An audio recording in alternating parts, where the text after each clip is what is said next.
गृह की स्थापना करेगी। वर्ष 23-24 तक शुरू होने की उम्मीद है। एचआईवी पीड़ित लोगों को मुफ्त इलाज मुहैया करा रही है। ऐसे वंचित परिवारों को सहायता के लिए सरकार ने एचआईवी एड्स के इलाज के लिए नियमित एंटी रेट्रोवायरल उपचार ले रहे लगभग 21,000 व्यक्तियों को 2250 रुपए प्रति माह की वित्तीय सहायता प्रदान करने का निर्णय लिया है। मुख्यमंत्री विवाह शगन योजना के तहत गरीब परिवार, विधवाओं, निराश्रित महिलाओं, खिलाड़ियों को उनकी बेटियों की शादी के लिए सहायता प्रदान की जाती है। अनाथ बच्चियों को भी ये सहायता प्रदान की जाती है।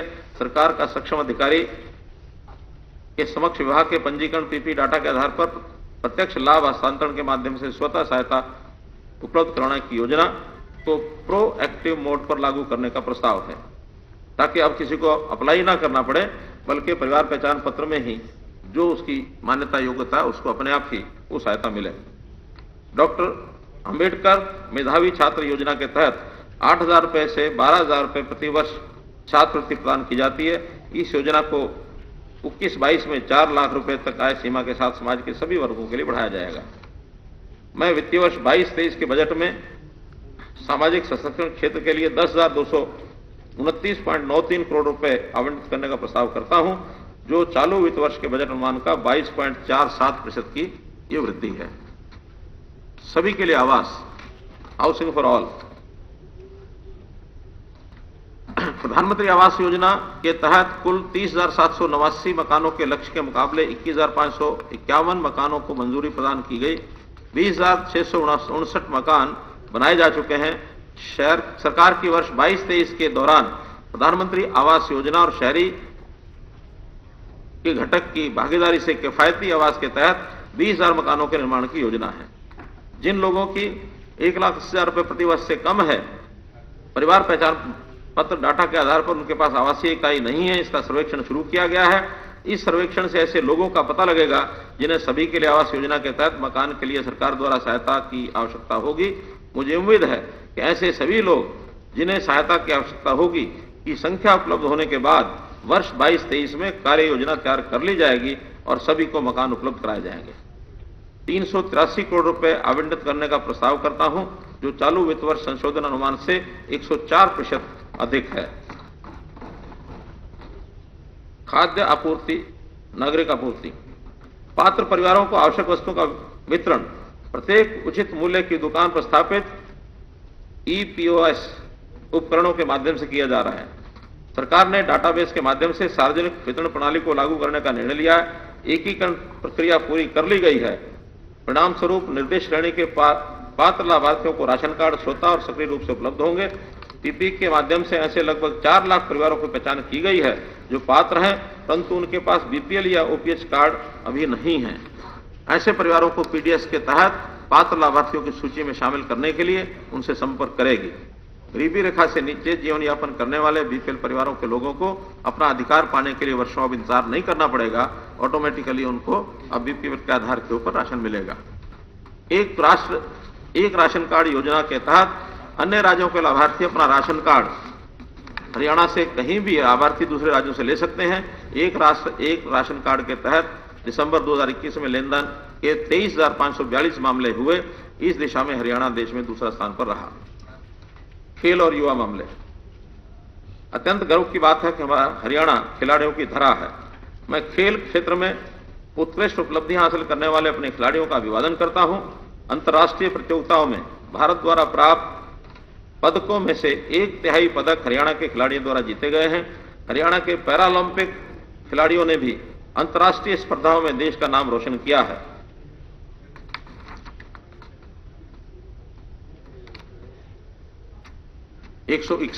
युवा खेल प्रतिभाओं को तराशने के उद्देश्य से प्रदेश भर में 1100 खेल नर्सरियां खोलने का प्रस्ताव है।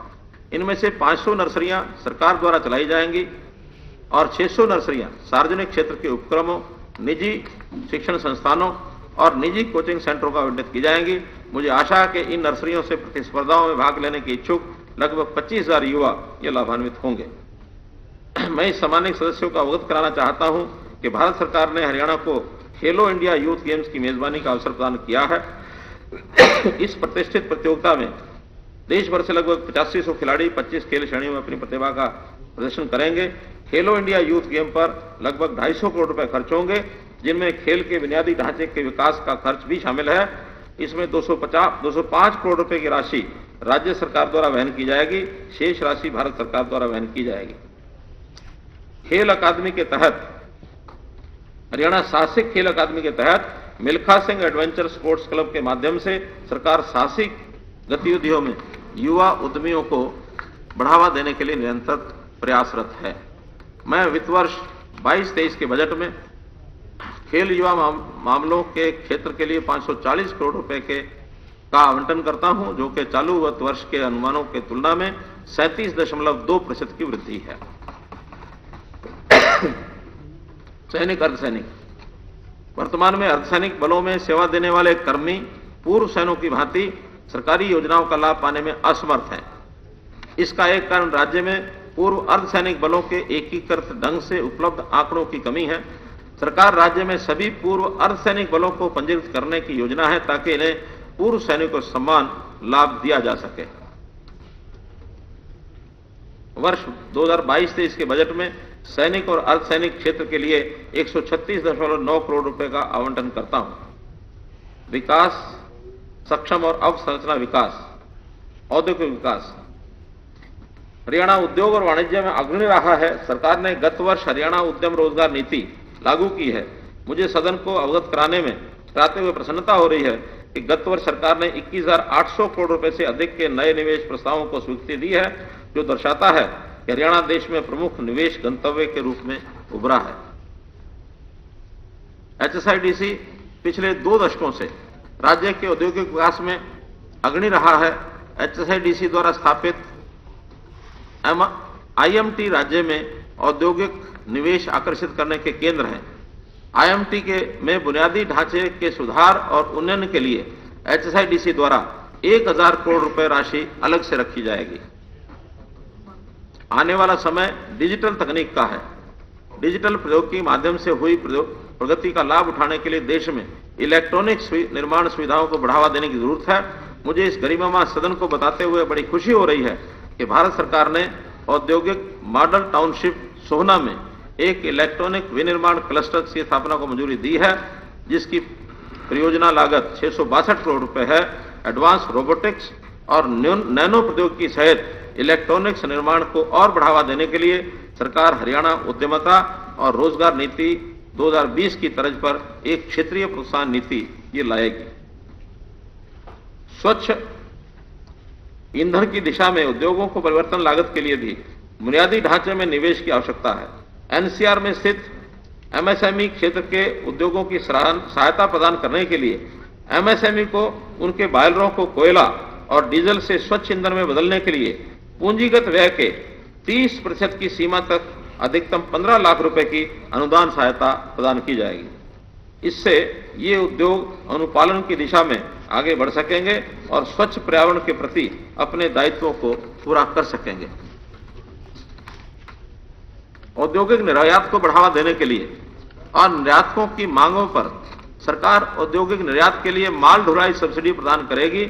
उद्योग और वाणिज्यिक विभाग द्वारा निर्यात माल ढुलाई सब्सिडी यानी एक्सपोर्ट फ्रेट सब्सिडी योजना अब फिर से अधिसूचित की जाएगी। सरकार का हिसार में एकीकृत विमानन हब विकसित करने का प्रस्ताव है। इसके विकास प्रयासों में हिसार एयरपोर्ट एक एंकर का कार्य करेगा। हिसार में 7200 एकड़ से अधिक भूमि का अमृतसर कोलकाता इंडस्ट्रियल कॉरिडोर योजना के एक भाग के रूप में नेशनल इंडस्ट्रियल कॉरिडोर के सहयोग से एकीकृत विनिर्माण क्लस्टर के रूप में विकसित किया जाएगा। इस IMC में वेयरहाउसिंग, कार्गो प्रशिक्षण और सिमुलेशन केंद्र, एरोस्पेस विश्वविद्यालय और एरोस्पेस रक्षा विनिर्माण पार्क जैसी सुविधाएं होंगी।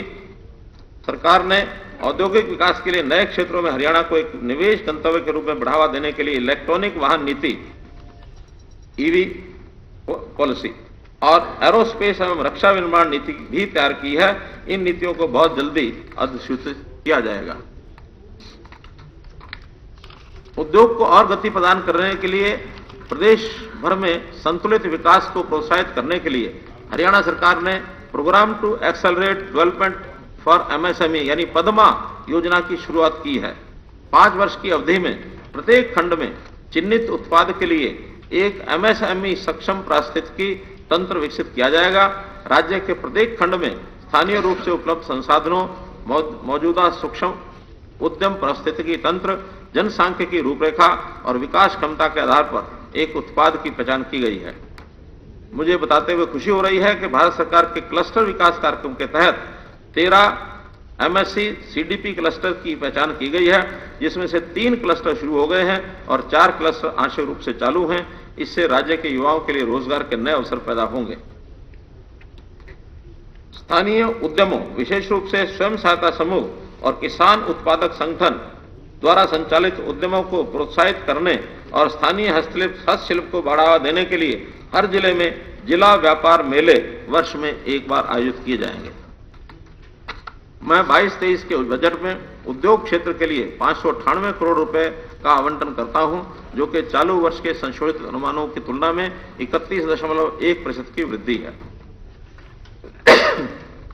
लोक निर्माण PWD।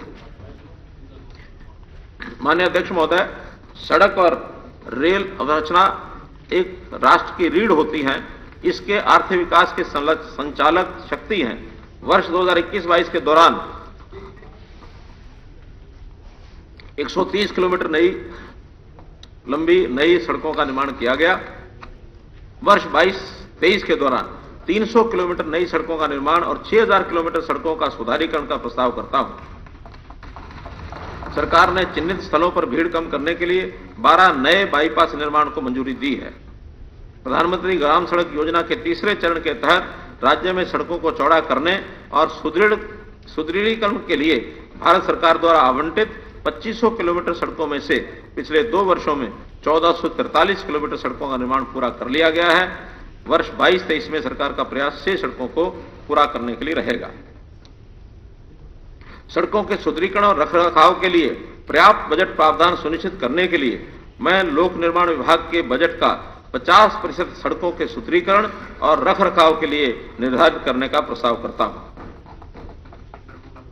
सरकार राष्ट्रीय राजमार्गों, राज्य राजमार्गों और प्रमुख जिला सड़कों पर सभी लेवल क्रॉसिंग को हटाने के लिए प्रतिबद्ध है। 96 से 2014 तक, 1966 से 2014 तक 51 रेल ओवरब्रिज वाहन अंडरपास UP बनाए गए, जबकि अक्टूबर 2014 से नवंबर 2021 तक 103 ROB और VOP के निर्माण कार्य को शुरू किया गया, जिसमें से 68 ROB VOP पूरे हो चुके हैं। भारतीय राष्ट्रीय राजमार्ग प्राधिकरण NHAI ने हरियाणा में विभिन्न परियोजनाएं शुरू की हैं। इन परियोजनाओं में 3 ग्रीनफील्ड एक्सप्रेस वे यानी Delhi Vadodara expressway, Ismailabad Narnaul trans Haryana expressway और हरियाणा दिल्ली कटरा एक्सप्रेस वे शामिल हैं।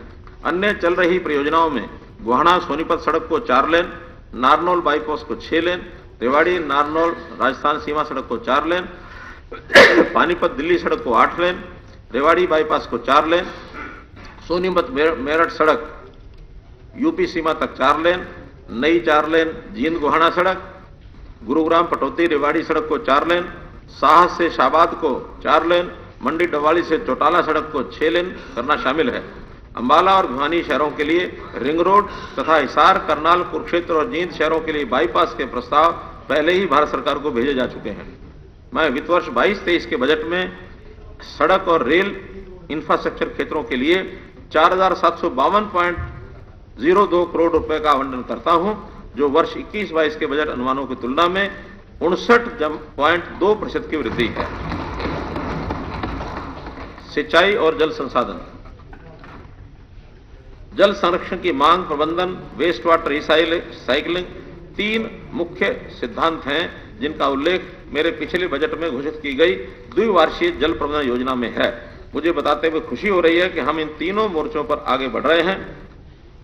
राज्य में गिरते भूस्तर जल की रोकथाम के लिए सरकार ने किसानों के खेतों को रिचार्ज बोरवेल लगाने की शुरुआत की है। इस साल की सकारात्मक प्रतिक्रिया को देखते हुए मैं वर्ष 2022-23 में 5000 रिचार्ज बोरवेल के निर्माण का लक्ष्य का प्रस्ताव करता हूं। मुझे जानकारी है कि किसान इस पहल के विस्तार का बेसब्री से इंतजार कर रहे हैं, जिससे उनकी पानी की चिंताएं कम हो जाएंगी।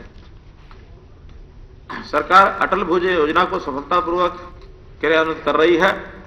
14 जिलों में 1669 ग्राम पंचायतों में सामुदायिक भागीदारी से सतत भूजल प्रबंधन को प्रदर्शित करना है। सरकार सिंचाई के लिए मानसून के पानी का उपयोग करने का एक नया विजन लेकर के आई है। किसानों को लाभ होगा, खेतों में जल भराव होने की राहत मिलेगी और पानी की आवश्यकता पड़ने पर खेतों की सिंचाई करने में भी मदद मिलेगी। लघु सिंचाई नहरों पर नई पुलियों के निर्माण के लिए वर्तमान में मानदंड एक पुलिया से दूसरी पुलिया के बीच न्यूनतम दूरी 1000 मीटर होनी चाहिए। किसानों द्वारा मानदंड में ढील देने की मांग उठाई। मुझे घोषणा करते हुए प्रसन्नता हो रही है कि माइनर के दोनों ओर खेतों को जोड़ने हेतु लघु सिंचाई नहरों पर नई पुलिया के निर्माण के लिए मानदंड को संशोधित कर पुलिया के दोनों ओर की दूरी को वर्तमान पुलियाओं के बीच की दूरी 500 मीटर कर दी जाएगी। वर्तमान में 1308 पुल हैं और मानदंडों में ढील देने के बाद अनुमान है कि 1000 और पुलियों की मांग आ सकती है। मुझे आशा है कि इन 1000 पुलियों का निर्माण अगले 3 वर्ष में चरणबद्ध तरीके से किया जाएगा। वाटर कोर्स के किसी भी मरम्मत कार्य या उसे 24 फीट से 40 फीट प्रति एकड़ बढ़ाने के लिए न्यूनतम 30% सूक्ष्म सिंचाई की शर्त अनिवार्य की गई है। सूक्ष्म सिंचाई प्रणाली जिस गति से अपनाई जा रही है और एक अंतरिम उपाय के रूप में जब तक सूक्ष्म सिंचाई के तहत एक बड़े क्षेत्र को कवर करने में सक्षम नहीं हो पाते हैं, मैं 1 वर्ष की अवधि के लिए वाटर कोर्स की मरम्मत हेतु न्यूनतम 30% सूक्ष्म सिंचाई की शर्त में ढील देने का प्रस्ताव करता हूं।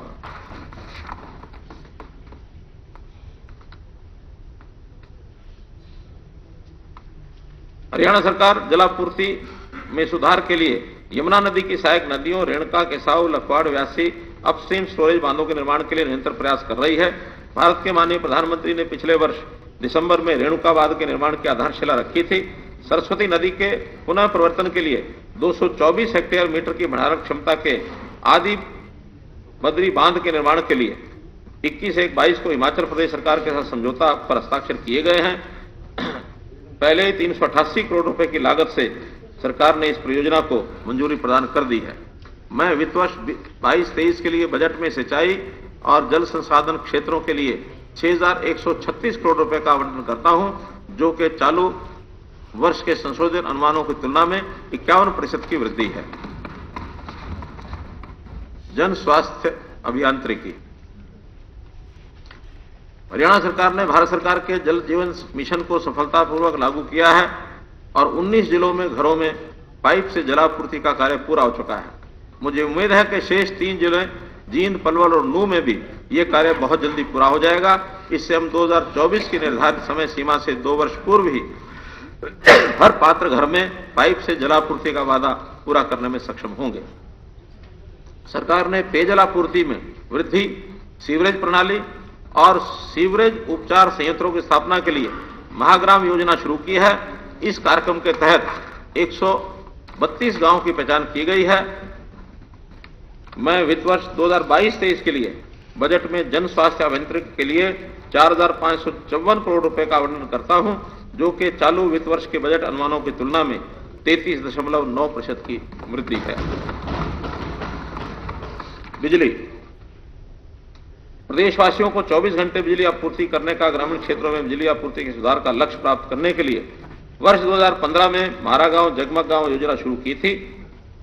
नवंबर 2021 तक ग्रामीण घरेलू आपूर्ति फीडरों पर कुल उपभोक्ताओं की संख्या बढ़कर 39.89 लाख हो गई है, जो 15 से ग्रामीण उपभोक्ताओं की कुल संख्या में 44.15% की वृद्धि है। इस योजना के तहत जनवरी 22 तक 5569 गांवों के लिए 1460 फीडरों को 24 घंटे बिजली आपूर्ति में लाया गया है। 10 जिलों में 100% 24 घंटे बिजली मिल रही है। साथ शेष गांवों में 22-23 में 24 घंटे बिजली आपूर्ति उपलब्ध कराने के प्रयास किए जाएंगे। नलकूप कनेक्शन का इंतजार कर रहे प्रदेश के किसानों को बड़ी राहत देते हुए राज्य सरकार ने 31 दिसंबर 2018 तक प्राप्त सभी लंबित आवेदनों के संबंध में कनेक्शन जारी करने का निर्णय लिया है। जनवरी 2022 तक 21,000 से अधिक कनेक्शन जारी किए जा चुके हैं। हाल ही के वर्षों में किए गए सुधार और सकल तकनीकी और वाणिज्यिक घाटे में निरंतर गिरावट के कारण भारत सरकार द्वारा दी गई रैंकिंग के आधार पर दक्षिण हरियाणा बिजली वितरण निगम को A+ श्रेणी रैंकिंग के साथ देश में चौथा तथा उत्तर हरियाणा लिमिटेड को A श्रेणी रैंकिंग के साथ देश में 7वां स्थान मिला है। 3 वर्षों में जारी इस निगम की रैंकिंग क्रमशः 22वीं और 24वीं थी।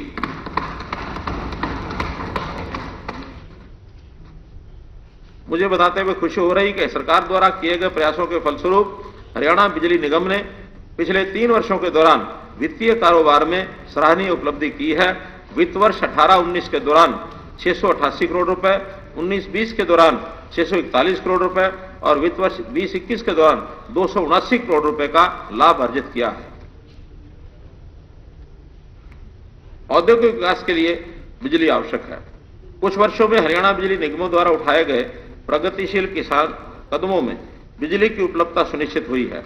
औद्योगिक उत्पादन में बढ़ोतरी के लिए औद्योगिक क्षेत्र में बिजली के बुनियादी ढांचे में निवेश बढ़ाने की आवश्यकता है। 22-23 में निगम औद्योगिक क्षेत्रों में बिजली के बुनियादी ढांचे में सुधार और उन्नयन के लिए 1000 करोड़ रुपए का निवेश करेगी। विद्युत निगम नियामक आयोग के माध्यम से उद्योगों के लिए time differential tariff TOD tariff लागू करने का भी प्रयास किया जाएगा, ताकि बिजली की बेहतर उपलब्धता के समय उद्योगों द्वारा बिजली के उपयोग को परिवर्तित किया जाएगा और उस बिजली का रेट भी कुछ सस्ता मिलेगा, ताकि उपलब्ध बिजली उसका ठीक से उपयोग किया जा सके। बिजली क्षेत्र में सतत विकास का मतलब हमें समय के साथ ऊर्जा के नवीनीकरण स्रोतों की ओर बढ़ना है। मेरा मानना है कि स्वयं सतत विकास की दिशा में बढ़ना चाहिए। सभी सरकारी कार्यालयों, सरकारी उच्च शिक्षण संस्थान और विश्वविद्यालय जहां बिजली की मांग 10 किलोवाट या इससे अधिक है, अगले 2 वर्षों में रूफटॉप या अन्य उपयुक्त सौर प्रणालियों में से बिजली का उपयोग करेंगे। सरकारी कार्यालय भी 22-23 में प्रीपेड मीटरिंग पद्धति अपनाने में आगे आएंगे। मुझे उम्मीद है कि इससे निजी क्षेत्र को भी अपनी बिजली की जरूरतों के लिए सौर ऊर्जा प्रणालियों को अपनाने का मार्ग प्रशस्त होगा। मैं वित्त वर्ष 22-23 के बजट में बिजली एवं नवीकरणीय ऊर्जा क्षेत्रों के लिए 7,203 करोड़ रुपए का आवंटन करता हूं, जिसमें 5,983 करोड़ रुपए सब्सिडी कृषि पंप सेट के लिए शामिल है। परिवहन,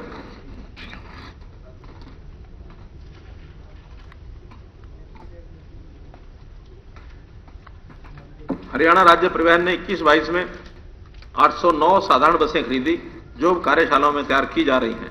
20 लग्जरी बसें और 150 हीट वेंटिलेटेड एयर कंडीशन बसें खरीदने की प्रक्रिया अग्रिम चरण में है। 22-23 में सरकार 2000 और साधारण बसें जोड़ने का प्रस्ताव करती है, जिनमें से कम 1000 बसें हरियाणा राज्य परिवहन द्वारा खरीदी जाएंगी। सरकार 50 लग्जरी बसें जोड़ने के अलावा जिन मार्गों पर नियमित बसें चलाना अनिवार्य नहीं है, उनके लिए मिनी बसें जोड़ी जाएंगी। हरियाणा राज्य परिवहन इलेक्ट्रॉनिक टिकट प्रणाली को अपनाने जा रहा है, जिसे अप्रैल 2022 से शुरू किया जाएगा। इससे हरियाणा केंद्रीकृत सूचना और प्रबंधन प्रणाली के नेशनल कॉमन मोबिलिटी कार्ड से जुड़ी एक व्यापक इलेक्ट्रॉनिक टिकटिंग प्रणाली शुरू करने वाला देश का पहला राज्य बन जाएगा। सरकार का लोगों को पॉइंट टू पॉइंट परिवहन विकल्प करने के लिए एक नई मैक्सी कैब नीति लाने का प्रस्ताव है। मार्गों का रैंडमाइज्ड आवंटन, मार्ग युक्तिकरण और परिवहन की बेहतर उपलब्धता के साथ पूरी प्रक्रिया को फेसलेस बनाने के लिए स्टेज कैरेज स्कीम के तहत मौजूदा प्रक्रियाओं को संशोधित किया जा रहा है। सरकार का बस पोर्ट की दिशा में बढ़ते हुए प्रमुख शहरों में बस डिपो के आधुनिकीकरण का प्रस्ताव है, जो मल्टी मॉडल सुविधाएं प्रदान करते हैं और जिनके साथ परिवहन के विभिन्न साधन जुड़े होते हैं। पीपीपी मोड पर निर्मित इस तरह की पहली सुविधा 2022-23 में फरीदाबाद में शुरू होने की उम्मीद है। 22-23 में अगले वर्ष बस पोर्ट की शुरुआत गुरुग्राम में खिड़की दोला में परिवहन विभाग और HSIDC द्वारा संयुक्त रूप से की जाएगी। मैं वित्त वर्ष 2022-23 के लिए बजट में परिवहन क्षेत्र के लिए 2821.83 करोड़ रुपए का आवंटन करता हूं, जो कि चालू वर्ष के संशोधित अनुमानों की तुलना में 12.2% है। नागरिक उड्डयन, माननीय अध्यक्ष महोदय, सरकार आधुनिक प्रशिक्षण सुविधाएं प्रदान करके फ्लाइंग को युवाओं के लिए करियर विकल्प के रूप में प्रोत्साहित कर रही है। चालू वित्त वर्ष के दौरान 3221 घंटे का फ्लाइंग प्रशिक्षण दिया गया। सरकार फ्लाइंग के प्रशिक्षण हेतु ऋण प्राप्त करने वाले क्रेडिट गारंटी प्रदान करने हेतु योजना तैयार करेगी, ताकि अधिक से अधिक युवाओं, विशेष रूप से महिलाओं को व्यवसायिक उड़ान प्रशिक्षण पाठ्यक्रम के लिए प्रोत्साहित किया जा सके। वित्त विभाग द्वारा योजना को अलग से अधिसूचित किया जाएगा। राज्य में प्रति वर्ष 200 पायलट लाइसेंस जारी करने की महत्वाकांक्षा लक्ष्य को पूरा करने के लिए राज्य सरकार द्वारा ट्रेनर एयरक्राफ्ट के रूप में 10 सिंगल इंजन और एक डबल इंजन एयरक्राफ्ट की खरीद का इरादा है। महाराजा अग्रसेन हवाई अड्डे हिसार का उद्देश्य एक अंतर्राष्ट्रीय मानकों का हवाई अड्डा स्थापित करना है, जिसमें 2 समानांतर runway, category 2 instrument landing system की सुविधा के साथ साथ सभी मौसम में संचालन के लिए नवीनतम नेविगेशन सहायता की भी सुविधा होगी।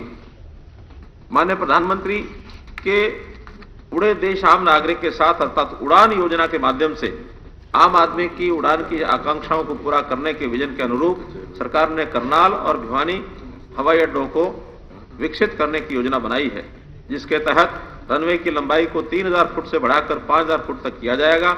इसके लिए भूमि अधिग्रहण और मास्टर प्लान, जिसमें टर्मिनल बिल्डिंग और एयर ट्रैफिक कंट्रोल का सह फायर स्टेशन शामिल है, प्रगति पर है।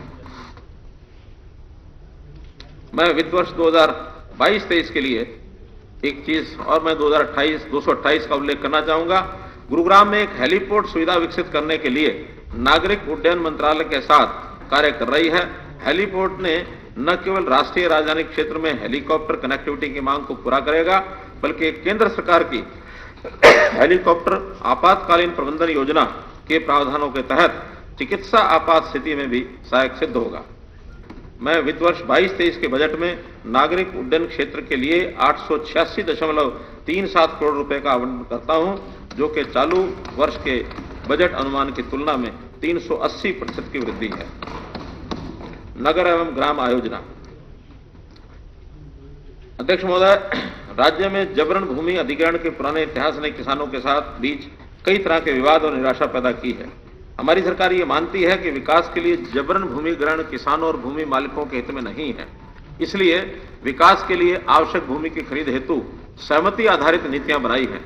किसानों की सहमति से सरकारी परियोजनाओं हेतु भूमि खरीदने के लिए वैकल्पिक तरीके के रूप में ई भूमि को शुरू किया गया था। मुझे बताते हुए खुशी हो रही है कि सरकार ने ई भूमि के माध्यम से 52 परियोजनाओं को मंजूरी दी है, जिसके लिए भू मालिकों से स्वेच्छा से 924 एकड़ जमीन बेची है। सरकार एक लैंड पूलिंग पॉलिसी तैयार कर रही है, ताकि लोग अपनी भू संपत्ति को पूल करके शहरी और औद्योगिक विकास में भागीदार बन सकें। भूमि साझेदारी की एक अलग नीति भी तैयार की जाएगी, जो भू स्वामियों को सतत प्रक्रिया में भागीदार बनाएगी और विकास के बाद भूमि की बिक्री से होने वाली आय में हिस्सा कर सकेंगे। सरकार ने ट्रेडेबल TDR सर्टिफिकेट प्रदान करने के माध्यम से शहरी क्षेत्रों में बुनियादी ढांचे के लिए भूमि प्राप्त करने हेतु एक नीतिगत तंत्र प्रस्तुत किया है। हमारी सरकार विगत के विपरीत राज्य के विकास के लिए लोगों के साथ काम करने में विश्वास रखती है।